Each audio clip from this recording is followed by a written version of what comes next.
Hey everybody, Tall Family Films here. I had to replace the starter on my 2017 Nissan Titan, and I could not find any good videos on YouTube on how to do this, so I'm going to make one so that you also will have a good video on how to do this.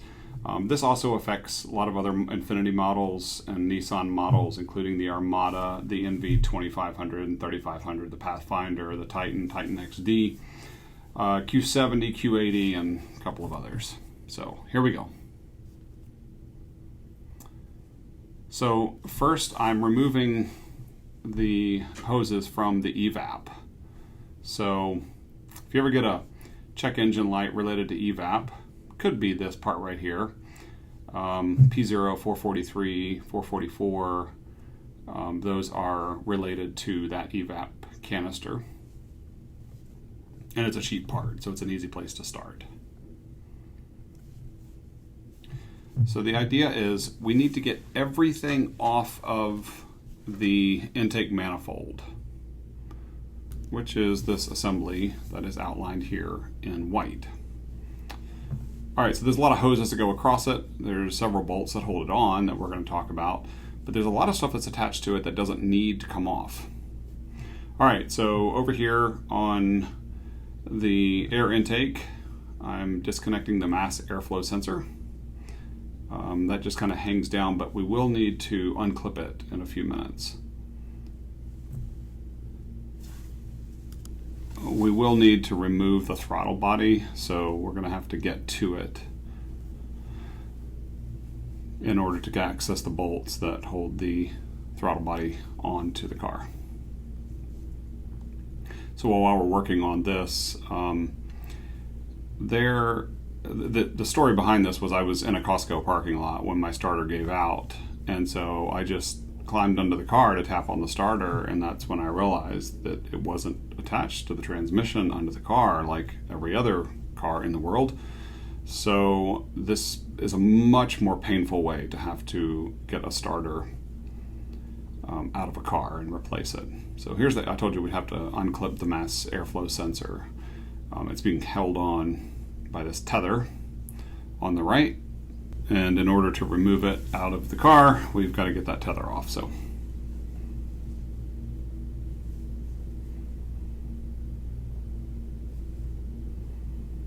you don't need to remove the filter right here, but it'd be a good idea for you to check it, and in order to check it you got to take it out. So,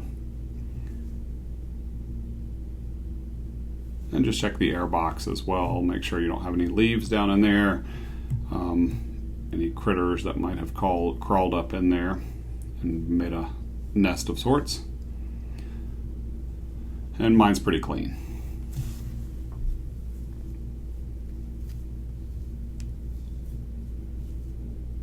All right, so it'd be a good idea for you to strap this back and just hold it out of the way. You could use a zip tie, or if you have some bungee cords, that's what I used.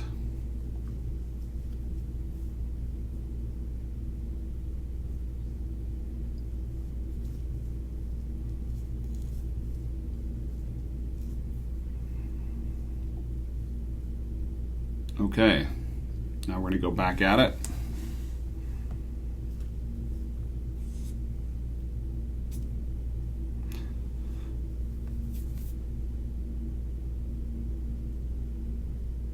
All right, so now we're going to go after the throttle body.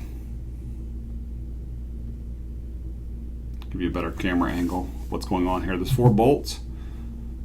I believe they were 8mm to remove the throttle body.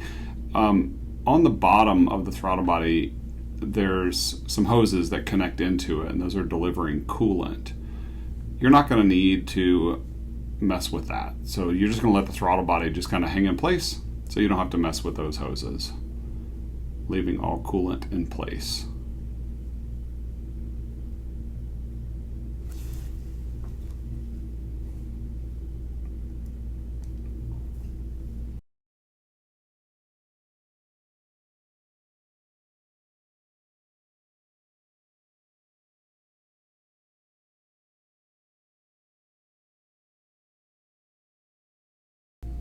All right, so giving you a little closer view here. There is a clip right here that holds the evap electrical connection on that I took off a few minutes ago.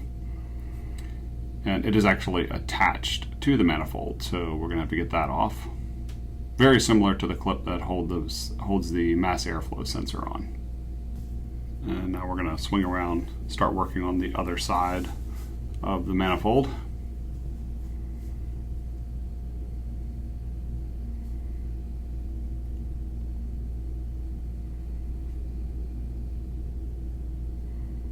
All right, so all of these clips are the same. It's kind of a spring-loaded needle nose pliers. Worked really well for this. You could use vice grips if you need to. Sometimes a hose will be like glued on after so many years. So a flathead screwdriver gently used to pry it away. You don't want to you go after it aggressively because you can split the hose if it's really plastered on there. There's two brackets that hold this AC line. They're both 10mm bolts.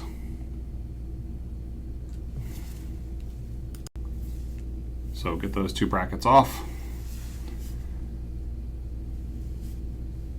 And then, just like we did on the right side, we're going to need a bungee cord to hold this hose back so that it is also out of the way.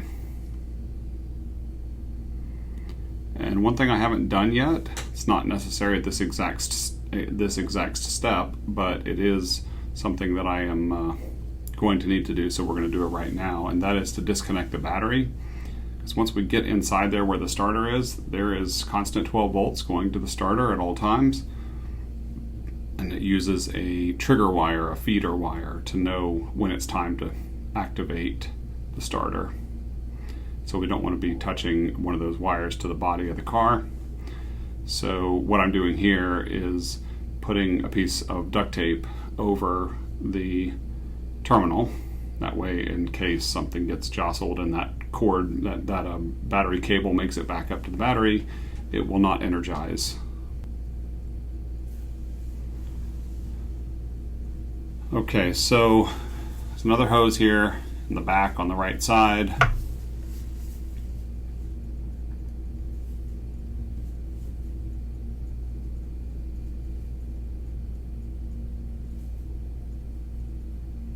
All right, now we're going to go after these bolts. I'm going to try to show them to you.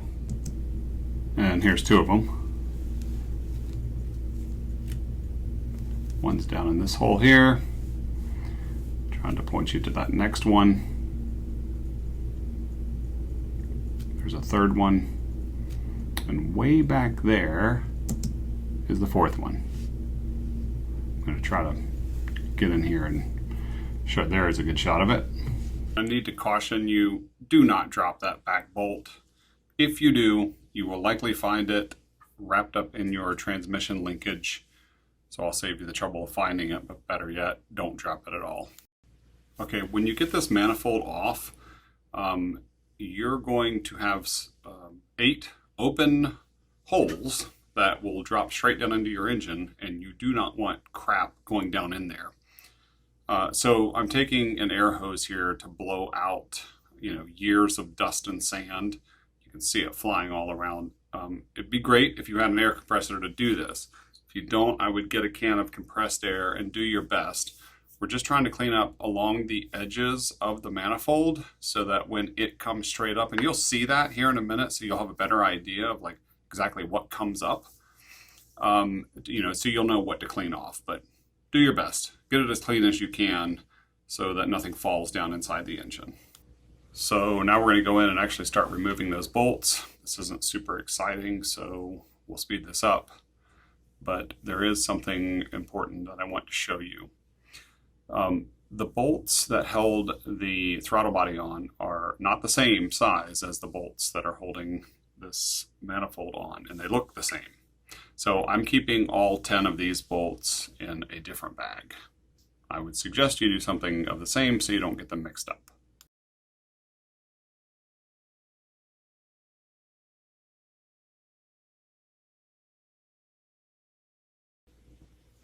All right, so there's one bolt.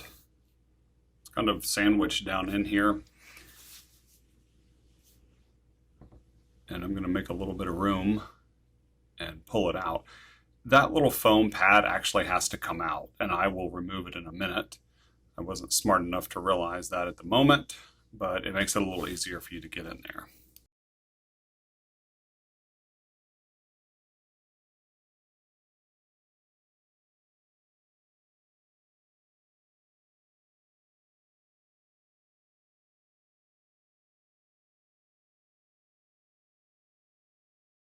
Okay, so now we're going to go after the bolts on the opposite side.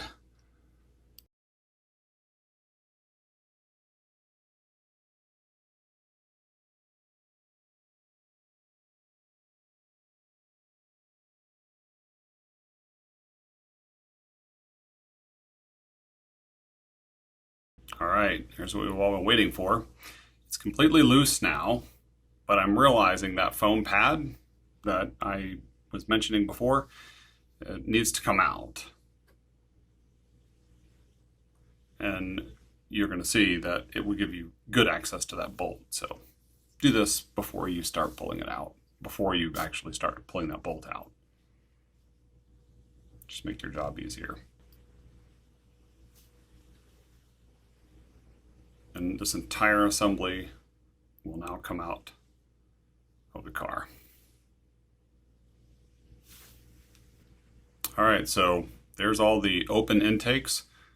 We want to cover them so that while we're working in here, we don't drop anything in there unintentionally or intentionally. That would lead to really bad things when we went to start the car. So I'm using foil tape here. It's not duct tape. It seems to stick a little bit better. You want it to be a piece that's a lot longer, a good 6 inches longer than what it looks like you need, because you got to wrap it around something that's, on the other side of these intakes to get it to stay. Okay, I'm going to give you a look at the starter.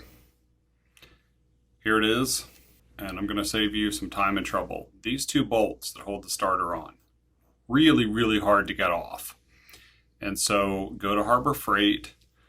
Don't waste time trying to figure out what you can do unless you already have tools like this. But you need a breaker bar, you need a swivel socket, and then you're going to need a socket that is about this long. It's about 1 inch long, 1.5 inches, I guess.